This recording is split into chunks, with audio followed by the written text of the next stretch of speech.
Hello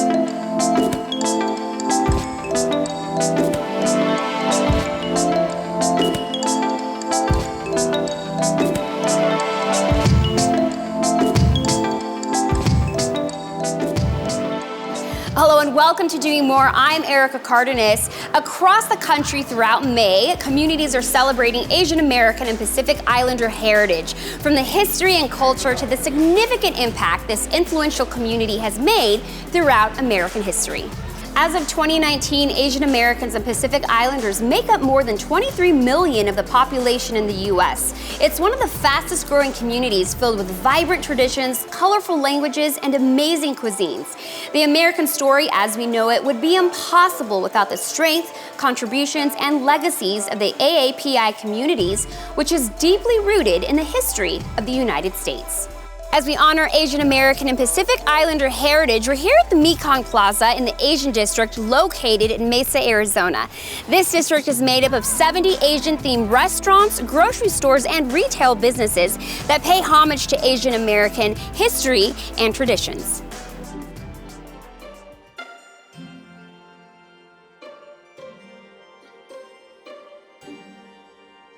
The Asian District has grown by leaps and bounds through community efforts. Over 10 years now, a very brilliant visionary came to Mesa and realized, there's so much growth that could happen here, and had a vision, brought it, and just started building. These small businesses, over 70 of them now inside of the Asian District. The city of Mesa itself realized what amazing businesses were doing within the Asian District. That's when they reached out to us at the Asian Chamber to help with those efforts and really rebrand the district to make it more aware to the outside community of what amazing events and businesses are here in the Asian District. So here in amazing MeKong, you'll find numerous restaurants where you'll get to take and share this food that you probably have never experienced before, and we're really excited about that. And that's also why we brought our very popular Asian District Night Market, so other communities could get to feel and share in that community that we have here. MeKong Supermarket is an Asian international market, so when you come into the market, you'll notice all the different types of variety of different products that we have from different Asian countries. We got a live seafood market, the meat market, the produce markets, produce from different parts of Asia, a Mesa Asian cultural food court almost, because most of the tenants that makes up MeKong Plaza are restaurants. Chinese restaurants in here, a bunch of different Vietnamese restaurants that specializes in certain products. MeKong Palace restaurant, which they focus mostly on dim sum. We have Tasty Pot, which is Taiwanese hot pot. Food is such a huge part of our culture. It reminds us of home. It reminds us of our grandparents, of our families, of the good times that we had with them. We're only as strong as those around us. And so when we're able to share our diversity from so many different backgrounds, what we get to essentially do is take the greatest parts of all of these different cultures and communities and put them together, because that's what has always made America great, is that diversity. So being able to recognize our community and the actual historical impact that we've had on America is important, because it lets other people understand and know that we're just American as you are. We helped build this country with our bare hands, our blood, our sweat, and our tears. This is a month to really recognize our ancestors who came before us, who have lived their lives here, who've given everything to this great country, and really celebrate that. The Mesa Asian District introduced a Tangram logo that dates back 2,000 years. It features a square comprised of the Tangram pieces, which symbolizes the different Asian cultures coming together in a unified community while maintaining the individuality of each culture. It can be summarized with the 3 C's: culture, community, and commerce. I'll be right back after this. Welcome back to Doing More. We're here at MeKong Plaza in the Asian District, located in Mesa, Arizona, celebrating Asian American and Pacific Islander Heritage Month. Did you know that during the early development and settlement of the Americas history, it has been recognized that the first Asian origin people known to arrive in North America after the beginning of the European colonization were a group of Filipinos known as Luzonians or Luzon Indians. These Luzonians were part of the crew and landing party of the Spanish galleon Señora de Buena Esperanza. Now take a look at Cox's Asian American and Pacific Islander ERG program, who donated $2,500 to 3 amazing organizations.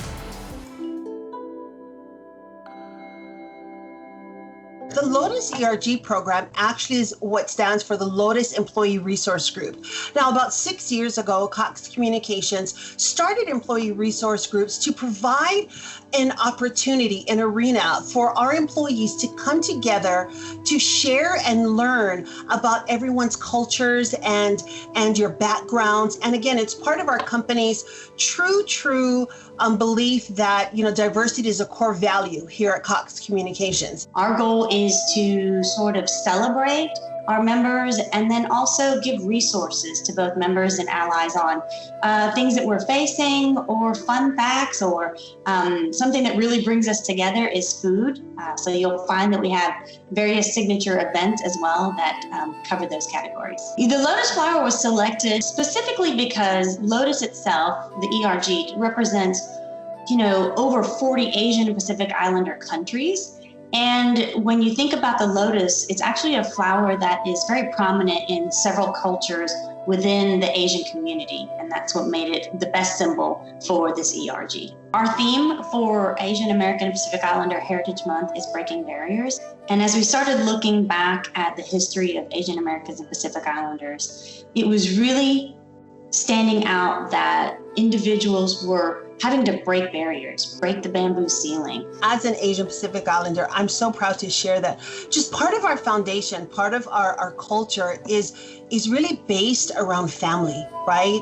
It's really based around traditions. Food, the kitchen is the center of the family, right? And part of that spills out over into the celebrations that you might see across the country. We spend a lot of time with our family. Me personally being, half Filipino, we love just having a good time. We love cracking jokes. We love good music. We love good food. Our 3 cornerstones here at Cox Communications are education, environment, sustainability, and of course, diversity. Here in the Southwest, really excited to share that we were able to donate $15,000 here in the Southwest region, $7,500 in Arizona and $7,500 here in Las Vegas to very well-known Asian Pacific Islander organizations that give back to our community. And so it's really great to know, as myself, as being Hawaiian and Chinese, to know that we have an employee resource group that allows me to not only share my culture, as well as it's able to teach others about my culture. I think that if we were to continue to raise the awareness of the Asian American and Pacific Islander population, it would help others see other cultures, different cultures, and just be more open to being accepting and understanding one another. Now let's take a look at an organization building equity for young lives through language and literacy skills. Coop. There's baby chicks inside. Say more. The Rowland Center was created to extend the speech school work beyond our limited walls by providing training in the science of early brain development, in the science of language and reading, to elementary teachers across Georgia and beyond. Cox Campus, our entirely free online learning platform, was created with the generous support of donors who believed in our mission and that it was worthy of philanthropic investment. Through it, we bring that work to every child beyond our campus through teachers and other adults in their lives. Given the current state of our country and the learning loss that we know that has happened as a result of COVID-19 pandemic, other aspects of education and lack of access have really just been exacerbated. And so we know that our children from lower socioeconomic status backgrounds, children of color have been most impacted by COVID-19 and subsequently are experiencing a greater degree of learning loss or expected to. I was just pretty much thinking out loud, letting her know. But I'm building language. This is building language. This is great for Logan. So these are some of the things that you could also try at home. Our relationship with Cox Communications is very near and dear to us. This is a relationship that goes back to the very beginning of Cox Campus. The Cox Foundation supported the Rowland Center from the very beginning. Since that first grant in 2014, they've continued to be with us and support us. Now, not only are we providing professional development and professional learning for educators in the early learning space, we're providing professional learning for educators in the kindergarten through third grade space, as well as providing professional learning for our public health care professionals and, again, other child-facing adults. Cox Campus's free interactive courses and tools provide straightforward learning paths to cultivate environments, relationships, and practices. Register online today. Don't go away, we'll be right back. Welcome back to Doing More, where we shine a light on the good things happening in our communities. We're here in the Mesa Asian District inside the MeKong Plaza celebrating Asian American and Pacific Islander Heritage Month. Did you know that May was chosen to commemorate AAPI Heritage Month? Because in May of 1843, it marked the immigration of the first Japanese to the United States, and in May of 1869, the anniversary of the completion of the Transcontinental Railroad, where the majority of the workers were Chinese immigrants. So by 1978, a bill was passed, signed by President Jimmy Carter, to designate a week-long celebration. And in 1990, President George H.W. Bush signed a bill to extend it into a full month. While in California, we made our stop with Shelter to Soldier, an organization that brings post-9/11 combat veterans together with trained rescue dogs to help both recover and move towards a greater purpose in life. Shelter to Soldier selects dogs from shelters and rescue groups all throughout California. Our ideal candidate at Shelter to Soldier is 8 months to a year and a half old. They're confident in different environments. They have strong social drive, another motivator like food or toy drive. And ultimately, these are dogs that want to have a job and that have a greater purpose to become a service dog. Our program and mission is focused on post-9/11 combat veterans that are suffering with post-traumatic stress, traumatic brain injury, and other surrounding diagnosis. We're receiving applications from veterans, whether they're referred from friend or family member, they're referred by the VA system, or possibly a private therapist or social worker. The goal is to make sure that whether they qualify for the program or not, we're answering the call, we're providing resources, and if they do qualify, moving them through the process in the program to eventually get them matched with a service dog. Each dog in the program goes through hundreds of hours of training. This includes obedience training, public access hours, specific task work, as well as environmental desensitization, socialization, and prepping for their final exams. But once we have an approved applicant, they become a part of the Shelter to Soldier Service Dog Training Program. We have dogs that are at different stages of training in the program, and the dogs that are with us about 6 to 9 months long are ready to start meeting and matching. So we go through what we call speed dating. Approved applicants meet approved dogs. They get to hang out and spend some time together. And we're looking for an organic fit, also a fit that really makes sense to the lifestyle of both the canine and the human. Our team of professionals sits in on these speed dating outings, and we make sure that the dog is choosing the veteran's choosing the dog. But as professionals, we need to also look at the needs of the veteran, the lifestyle, what their home is like, what their day in a life is like, to make sure that ultimately we're the matchmakers making that final call. So once a veteran is paired and matched with a dog, they're going through an average of 6 to 9 months of handler training. This is covering everything from service dog rules and laws, animal care, foundational handling, and making sure that the team works really well together all the way through their final testing and graduation. We're fortunate to have a process where a large majority, currently about 85% of our dogs, pass their service dog training. But if they don't pass, they become a career change. We don't like to use the word failure around here. So career change to an emotional support animal Or if that doesn't work out, then they career change to a pet dog, still finding a loving placement and purpose in life. We traveled to El Cajon, California to visit a car dealership sharing hope, making wishes come true, and sharing love through a musical. Take a look.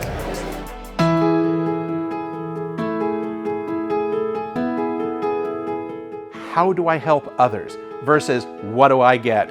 It's amazing what happens. Co-creation, the power of two-ness, if you will, where two people join forces and create something else, creates magic, and it changes everybody's lives. We're able to help the local communities and charities by staying local and using only the local charities here, so we get our community supported from the mothership of Subaru.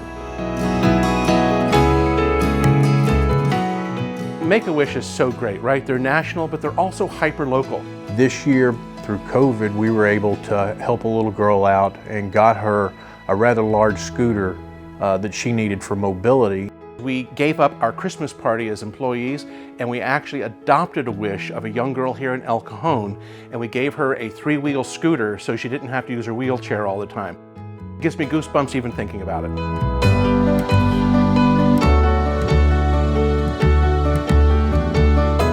You know, our employees react to things like Make-A-Wish, Feeding San Diego, and the other groups we help by jumping in. No one asks why, they ask how. Because here at Subaru, we're human beings first, we happen to sell cars second, and because of that, everyone wants to know how we can help those in the community that we serve.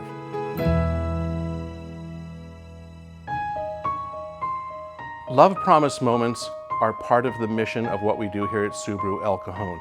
A love promise moment is when we as human beings deliver an experience beyond exceptional to any one of our guests, and then that guest's life is positively affected by that interaction. It's amazing to watch what happens when two human beings talk on that level and create something magical. And sometimes they drive away with a car, sometimes they don't, but we've had an impact on that person's life, and that's the magic. It's amazing to see. One of our biggest events of the year is done in November and December of each year, and we can see an immediate uptick of business, people waiting to come in so that they can give money to the local charities through us.